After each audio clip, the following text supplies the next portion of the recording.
Bom dia, namastê. Muitas pessoas têm dermatite, alergia à pele. Bom, eu tenho um remédio ótimo para isso também, né? Eu também já tive, passei anos e anos e anos comprando remédio, passando pomada, anos e anos e anos. Bom, vamos lá na receitinha caseira, né? Você simplesmente, médico nenhum vai te falar isso, tá? Simplesmente você vai pegar um creme hidratante e vai passar.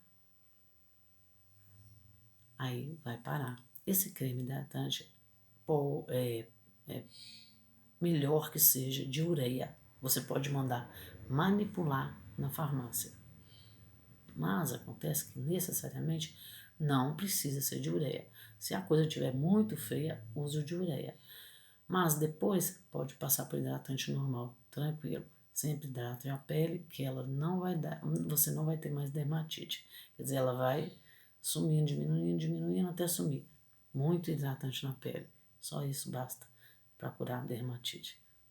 O médico não vai te contar porque eles querem seu dinheiro. Namastê, muito obrigada.